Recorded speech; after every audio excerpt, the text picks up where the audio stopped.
आज दैनिक सूरज केसरी की टीम आई है।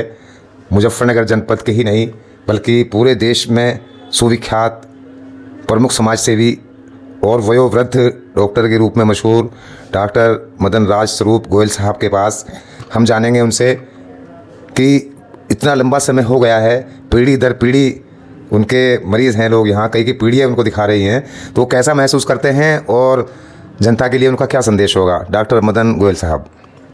देखिए, ऐसा है, मुझे मुजफ्फरनगर जनपद में 50 वर्ष प्रैक्टिस करते हुए हो गए हैं। पहले मैं बिल्कुल डॉक्टरों की तरह से मरीज़ देखता था, जो उनकी ज़रूरत होती थी उसे पूरा करता था। अब मैं चूँकि ऑलमोस्ट रिटायर होना चाहता हूँ, तो अब मैं उनकी ज़रूरत तो पूरी करता ही हूँ, पर उनके दुख दर्द, फैमिली की दिक्कतें और जो उनको परेशानियां हैं उनको भी दूर करने की कोशिश करता हूँ। दूसरे ये है कि उनकी बीमारी को उनको समझाने की भी कोशिश करता हूँ, जिससे मैं समझता हूँ कि शायद हमारे देहात के आने वाले मरीज़ कम से कम समझ जाएंगे कि उनको क्या करना है। उन बेचारों को कुछ भी पता नहीं होता। कोई आता है कहता है ये MRI करा दो, कोई आता है कहता है अल्ट्रासाउंड करा दो, कोई आता है फलाना टेस्ट करा दो, मेरा खून गाढ़ा हो रहा है। ये जो देहात में क्वैक्स बैठे हैं, इन चीज़ों का नाम उन्होंने सुन लिया है, लेकिन उन्हें मालूम नहीं कि ये किस मतलब से हैं। तो अब तो मैं पूर्ण सेवा ही कर रहा हूँ, समझ लीजिए। पिछले जब से कोरोना हुआ है, मैंने जिला परिषद की प्रैक्टिस जो था वो छोड़ दी और अब मैं अपने घर में ही सेवा का अवसर मरीजों से लेता हूँ। डॉक्टर मदन गोयल साहब, आप इंग्लैंड से यानी यूनाइटेड किंगडम से क्वालिफाइड डॉक्टर हैं। आपकी कितनी एज हो गई होगी और क्या संदेश आप जनता को देंगे? मैं चाहता हूँ, मेरी इस समय एज 85 साल की पूरी होकर 86 में लग गई है। ईश्वर की कृपा से मैं अभी भी स्वस्थ हूँ। ब्लड प्रेशर की बीमारी मुझे है, जिसकी गोली मैं 30 वर्षों से बराबर खाता हूँ। उसका मुझे कोई कष्ट नहीं है, वो मुझे बिल्कुल स्वस्थ रखती है। डॉक्टर साहब, जैसे हम लोग जानते हैं कि दिल्ली, मेरठ और विभिन्न जनपदों से मरीज़ आते हैं। कई बार तो मरीज़ निराश होकर चले जाते हैं, उनको समय नहीं मिलता, नंबर नहीं उनका पड़ पाता। तो आपने बताते हैं कि लिमिट में मरीज़ देखने शुरू कर दिए हैं, इससे बहुत लोगों को दिक्कत हो रही है, बहुत सारे मरीज़ वापस जाते हैं। आप कुछ मेरा भी ख्याल कीजिए कि मैं कितने घंटे काम कर सकता हूँ। हर मरीज़ को मैं जितना समय देता हूँ, उतना समय देने के लिए मेरे पास एक दिन में इससे ज़्यादा समय नहीं होता। फिर भी यदि कोई ज़रूरतमंद हो या इमरजेंसी हो, उनको एडजस्ट करने की पूरी कोशिश करता हूँ। जैसा कि लोग जानते हैं डॉक्टर मदन गोयल साहब कि डॉक्टर मदन गोयल साहब एकमात्र हमारे जनपद के ऐसे डॉक्टर हैं जो जनसेवा में काफ़ी संलग्न रहते हैं और प्रमुख समाज सेवी भी हैं। लोगों की सहायता करते हैं, ब्याह शादी और अन्य दूसरे कार्यक्रमों में गरीब लोगों की मदद भी करते हैं। इसके अलावा आप योगा भी करते हैं, एक्सरसाइज भी करते हैं, तो क्या राज है आपकी इतनी बेहतरीन सेहत का? देखिए, जैसे जैसे आपकी उम्र बढ़े, मैं सारी जनता को ये बताना चाहता हूँ कि उनको इनपुट यानी खाना कम चाहिए और जितना हो सके आउटपुट देना चाहिए। चाहे वो चल के दें, चाहे वो योगा करके दें, चाहे वो एक्सरसाइज करके दें, चाहे ध्यान लगाएं। मैं कम से कम रोज़ाना 1 घंटा सुबह को एक्सरसाइज करता हूँ और उसी में 10 मिनट का ध्यान लगाता हूँ। फिर मेरा जो मालिश करने वाला लड़का है वो आता है, वो मुझे एक्सरसाइज कराता है फिज़िकल, और फिर मालिश करके चला जाता। उससे ऊपर वाले की कृपा से मैं कंपैरेटिवली और लोगों से इस उम्र में शायद ज़्यादा स्वस्थ हूँ। मैं केवल 2 चपाती छोटी छोटी 24 घंटे में खाता हूँ या फल खाता हूँ। रात को भोजन नहीं करता। उस समय किसी ने मुझसे कहा था कि 2 लहसुन की पोथी 1 गिलास दूध में उबलवा लीजिए, 1/4 चम्मच जब उबल जाए उसमें हल्दी डलवा के उसे उबलवा के उसे पी लीजिए, ये काफ़ी है। मैं पी भी रहा हूँ, कभी कभी किसी के यहाँ डिनर वगैरह में चला जाऊँ तो मिस भी हो जाती है, पर मेरे ख्याल से ये जो औषधि है यही जो डाइट है ये बहुत फ़ायदेमंद होती है। मेरी उम्र में आके लोगों को स्टार्च, मिठाई, तली हुई चीज़ें छोड़ के प्रोटीन्स खाने चाहिए, जिसमें एग का प्रोटीन हो, चाहे मीट का प्रोटीन हो।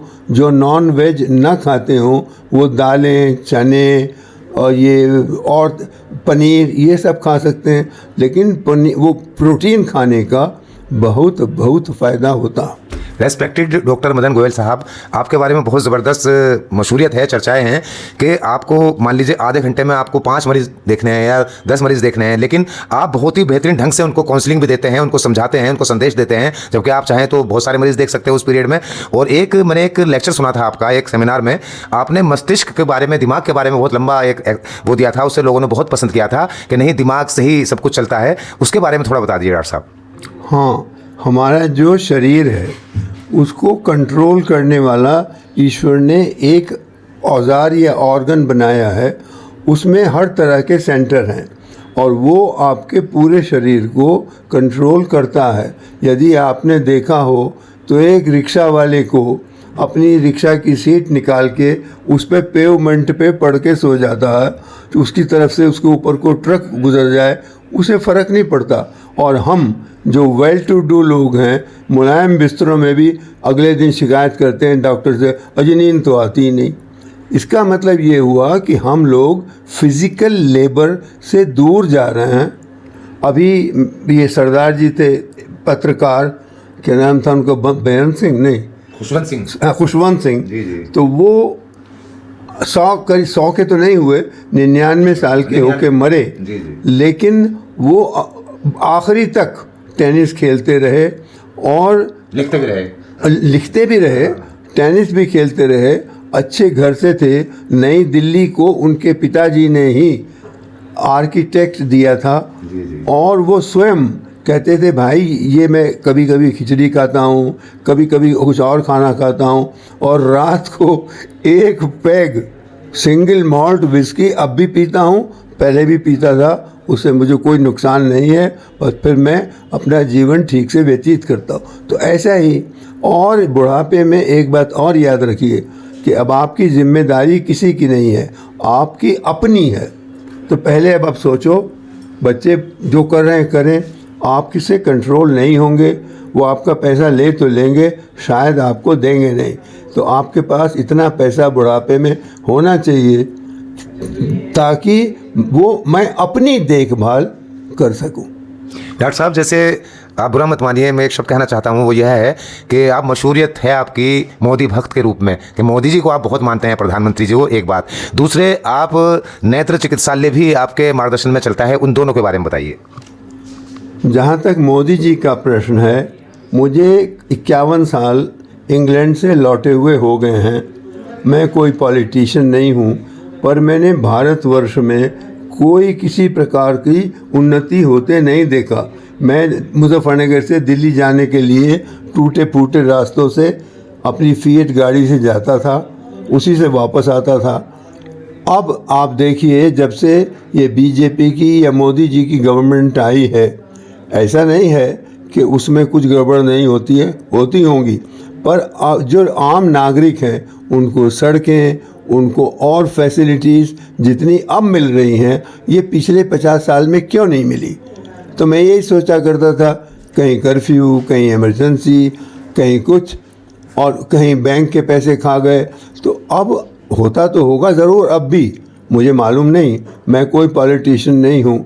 एक किसी को मंत्री बना दो, उसका पहले साल में 1 करोड़ बढ़ता है, दूसरे साल में 2 करोड़ बढ़ते हैं, तीसरे साल में 4 करोड़ बढ़ते हैं। भाई कहाँ से आते हैं भले मानसो, ये पेड़ पे लटक रहे हैं क्या पैसे? हम तो सुबह शाम तक मेहनत करते हैं, तब जाके हमारे लायक या बच्चों को पढ़ाने लायक पैसे आते हैं। आपके पास कहाँ से आ रहे हैं, ये सब जानते हैं कि कहाँ से आ रहे हैं। तो इसलिए मैं क्षमा मांगते हुए कहता हूँ, मेरा इससे कोई वास्ता नहीं है, पर मोदी जी के आने के बाद मुझे लगता है कि देश में उन्नति हुई है, और उस आदमी के हाथ को हमें और मजबूत करना चाहिए। 29 के लिए भी, सन 29 के लिए भी मोदी जी रहेंगे? नहीं, मोदी जी रहें ना रहें ये तो ईश्वर जानेगा, लेकिन वो जो कुछ कर रहे हैं, पॉलिटिशियंस को जो कुछ करना चाहिए वो कर रहे हैं। ये पहला मौका है कि अमेरिका का प्रेसिडेंट बार बार कहता है मोदी मेरा बड़ा अच्छा दोस्त है, मोदी मेरा बड़ा अच्छा दोस्त है, करे चाहे वो कुछ भी। तो मोदी जी ने देखिए, अभी चाइना गए थे तो चाइना के ऊपर को उड़ के पहले जापान गए, फिर चाइना गए। ये एक नेता जो अच्छा पॉलिटिशियन हो वही कर सकता है। डॉक्टर साहब, ये बताइए, आपने गरीब लोगों के लिए भी एक योजना चलाई हुई है आई हॉस्पिटल से संबंधित नेत्रों के बारे में। आई हॉस्पिटल को मेरा बेटा चलाता था। मैं आई सर्जन उसको बनाना भी नहीं चाहता था। मैं चाहता था वो मेरी गद्दी लेके फिजिशियन बने, पर भाग्य में जो होता है, ईश्वर ने जो लिख के भेजा वही होता। अब वो यहाँ का जो IQ सेंटर है उसके इंचार्ज हैं, उसका हॉस्पिटल और ऑपरेशन थिएटर इत्यादि वो सब यहाँ कोर्ट रोड पे पंजाब एक्सिस बैंक के ऊपर है। वहाँ पे वो लड़का यहाँ पे तो इतना काम कभी किया नहीं। अब वो सुबह को 10 बजे जाता है और बीच में आधा घंटा लंच छोड़ के शाम को 7 बजे घर में घुसता है और करीब करीब 100 से 120 मरीज़ की अटेंडेंस वहाँ पे होती है। लेकिन उस हॉस्पिटल में IQ का जो बता रहे हैं आप, जो दिल्ली में सुविधाएं हैं इस संबंध में, वही सुविधाएं यहाँ वो दे रहे हैं। सबसे नंबर 1 चल रहा है पश्चिमी यूपी में। हाँ, नहीं, अब वो चूँकि यहाँ पे प्रैक्टिस उनको छोड़नी पड़ी, उनकी एक तरह की सर्विस वहाँ पे है, तो जिसके लिए सर्विस करते हैं वो उनका पूरा टाइम खाता है। जब वो यहाँ थे, मैंने बिल्कुल डिक्लेयर किया था ओपनली पब्लिकली कि कोई भी संभ्रांत नागरिक इस जनपद का अगर मेरे बच्चे के पास गरीब को भेजेगा तो उसका वो मुफ्त इलाज करेगा, जो वो पिछले 25 बरस करता रहा है। डॉक्टर साहब, बहुत अच्छा लगा आपसे आज वार्ता करके। बस अंत में दीपावली चूँकि नज़दीक है, दीपावली की शुभकामनाएं आम जनता को दे दीजिए, अपने स्टाफ को, सभी को। मैं जनता को हाथ जोड़ के नम्र निवेदन करता हूँ कि आपकी यही दिवाली नहीं, सारी दिवाली बहुत अच्छी हो। मुझे मालूम नहीं कि मेरा बुलावा कब आएगा, किसी को मालूम नहीं कि उनका बुलावा कब आएगा। यदि मैं जीवित हूँ तो उनको जीवित रहते हुए भी शुभकामनाएं देता हूँ। अगर किसी वजह से बुलावा आ गया तो मैं उनको अपनी शुभकामनाएं हमेशा ऊपर से भी देता रहूँगा। बहुत बहुत धन्यवाद। आप सुन रहे थे मुजफ्फरनगर जनपद के एक तरह से हृदय सम्राट डॉक्टर मदन गोयल साहब को, और हम तो इनकी दीर्घायु की कामना करते हैं। पूरा ज़िला, पूरा देश, पूरा पश्चिमी यूपी। मैं राहुल गोयल एडवोकेट साहब से भी चाहूँगा कि वो अपने शब्दों में कुछ कहें डॉक्टर साहब के लिए। मैं भी राहुल गोयल हूँ, डॉक्टर साहब भी गोयल हैं। सबसे पहले तो हमारी बिरादरी की शान है, और डॉक्टर साहब जो हैं, जो गरीबों के लिए उन्होंने किया है, इसके लिए तो हमारी बिरादरी जो है सदा सदा ऐसे डॉक्टर का आभारी व्यक्त करते हैं हम डॉक्टर साहब का। और हमें ऐसी बिरादरी में होने का गर्व है जिसमें जो है डॉक्टर साहब ने गरीबों के लिए, डॉक्टर साहब की दीर्घायु की हम भी कामना करते हैं। हमारे ऊपर इनका, हमारी बिरादरी के ऊपर इनकी सलामती सदा सर्वदा बनी रहे। और डॉक्टर साहब को दिवाली की शुभकामनाएं भी हमारी तरफ से।